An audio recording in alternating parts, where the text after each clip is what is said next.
Hi, and welcome to another episode of What's on Your Plate. We have a great show in store for you this week.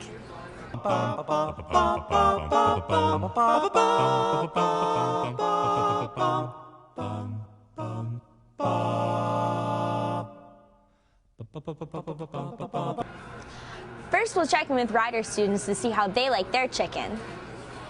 I prefer my chicken to be slow marinated in an Italian dressing, usually, and then grilled. I think the grill brings out the true flavor, holds the juiciness well, and I also enjoy the grill marks for visual appeal. I like chicken franchise. I mean, I like every type of chicken. I don't really have a specific brand or type way it's cooked. I'll eat it. I eat chicken fingers with barbecue sauce. I like all types of chicken too, but ultimate favorite, Mickey D's chicken nuggets dunked in sweet and sour sauce. I'm gonna have to agree with you there, my friend. Those look pretty good, but I have something to spice it up a little.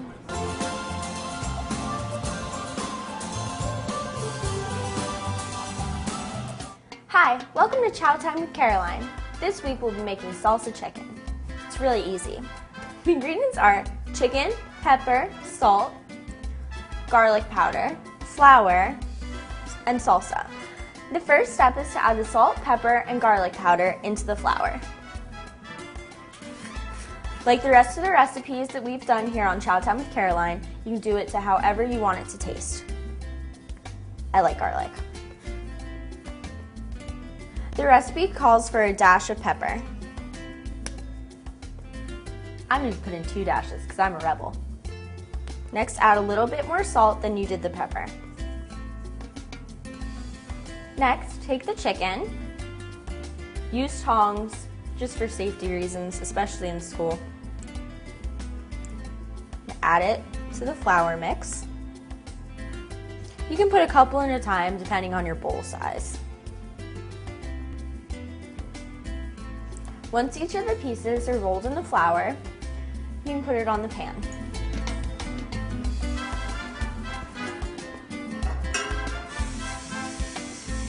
Make sure the pan is well greased so that the chicken doesn't stick.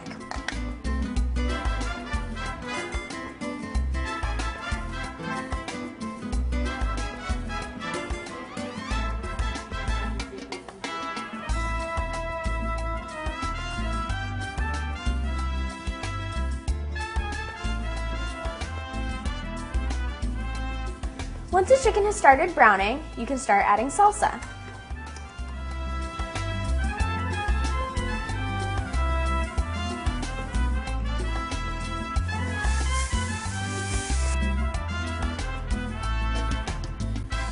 Once you've checked the chicken to make sure that it's not pink on the inside anymore, it should be about done.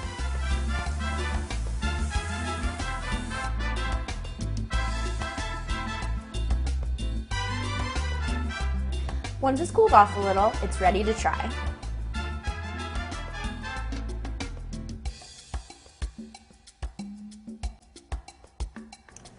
Spicy. Tune in next week, Chow Time with Caroline. Looks like we found something that Tom may be able to squeeze into his diet. Let's see how he's doing at 20 and 10. In case you guys haven't been tuning in, Tom and I have set out over the past couple of weeks to get him to lose weight. Our goal is 20 pounds in 10 weeks. Last week was a success because we found he lost 6 pounds. Week 4 didn't go so smoothly.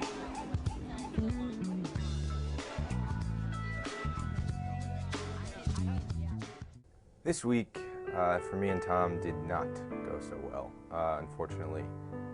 Early in the week, we decided to weigh Tom, and the weigh-in went pretty bad. We found out that Tom actually gained some weight back, which unfortunately made him really discouraged to the point where, he didn't even want to work out for the rest of the week. So I thought, because, I want to help him along with this process, that, I needed to do something. And I decided to get in contact with a fitness professional here at Rider to give me more of an idea of, how to help him along and just some expert advice, because I thought that would be a good thing to get Tom, back on the right track. The man who I came in contact with, his name's Jared Green. He is the strength and conditioning coordinator for the athletes here at Rider. and he sat down with me, and we talked for a few minutes about Tom, about fitness, and he had some really good things to say. How long have you been a strength and conditioning coordinator here at Ryder? Been a strength and conditioning coordinator about 3 years, been certified for 10 years, been in the fitness field for ever since I got out of college. I've been doing this for about 20 years. What made you want to get involved with fitness and exercising?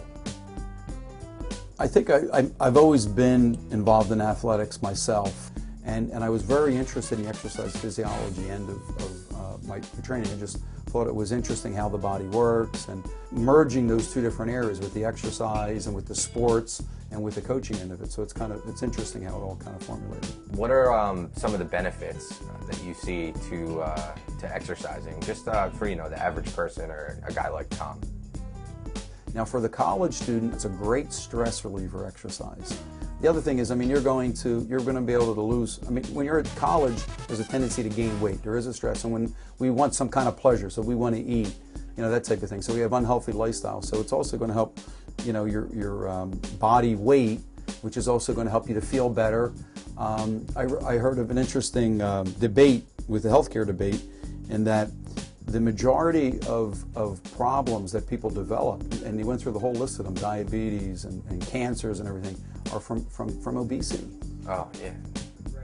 And you've heard of the freshman 15, and the college students overeat. So there's a myriad of problems, but that's a couple right there. What kind of exercise program would you suggest for a guy like Tom? So for a Tom situation, I think the best way to go about doing this would be to do a circuit weight program. And what that would entail is grouping 3 exercises, a total of maybe 9 exercises per workout. But what I would do is I would pick 3 muscle groups. So for instance, I would pick a leg press, a bench press, and maybe an ab exercise. And what I would do is I would do 1 set of each of those. I would try to keep in a rep range of about 12 to 15 reps. So you want to do as many reps as you can with good technique, fatiguing around 12 or 15. Cool. And I would go right from that leg press, roll up that machine, go right onto that bench press, and do 12 to 15 reps. And then I'd go right into an ab exercise without stopping, and then do that 3 times. That makes sense.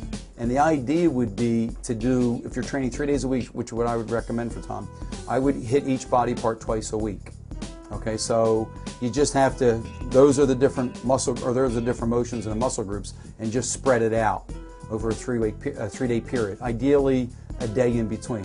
So Monday, Wednesday, Friday is a perfect breakdown.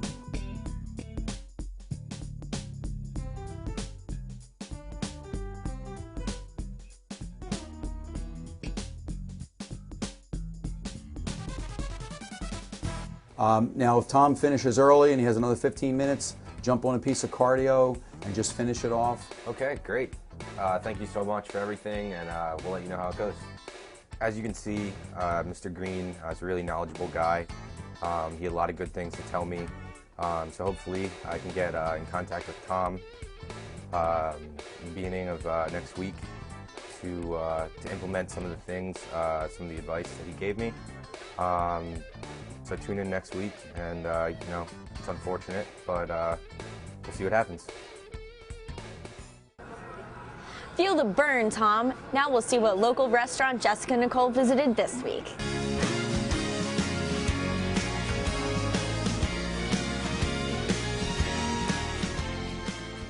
Each week, I will be highlighting one food establishment that is near campus. These places will all be delicious, inexpensive, and convenient. So let's take a trip down to a little hot dog stand where hospitality comes easy. Captain Paul's has a comfortable, friendly atmosphere, and as soon as you make your way in here, you already feel like you belong, like you're just a part of the family. It's a community-oriented place and is dedicated to those who work in the local emergency service groups. A place where all emergency service people are recognized. I being a retired firefighter, and then all the police, the EMTs, the nurses, doctors, and all the people people we need in our life, we decided to make it into like a shrine to them. And as a tribute to September 11th, the number 343 is part of the restaurant logo. to honor the firefighters who lost their lives that tragic day. While this place certainly has great character, it also offers all kinds of delicious food that everyone is sure to enjoy. 'Cause no matter where you're from, you'll always feel like you're at the shore, with tasty snacks like funnel cake fries, nachos, and cheese fries. And of course, we can't forget the most popular item on the menu, the pillar of this very restaurant, the classic American favorite, the hot dog. You can spice up your hot dog any way you like, with cheese, sauerkraut, chili, and various other toppings. Captain Paul's even offers a great college special, which is 2 hot dogs, a bag of chips, and a soda, all for $5. And you can't forget the dessert. They have a wide variety of treats like ice cream, milkshakes, smoothies, and more. Here, you'll get more than delicious food. You'll get an experience that will last a lifetime. It's kind of a neat place to come to. It's they got a lot of stuff in here where you can look around. There's a lot of things. There's a lot of pictures on the wall. There's helmets. There's all kinds of other things to look at. Plus, you get treated well here. There's a smile on everybody's face when you come in. You get treated with respect, and the food's really good.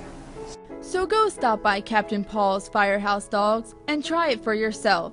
They are located on Princeton Pike in Lawrenceville, which is only a 5-minute drive.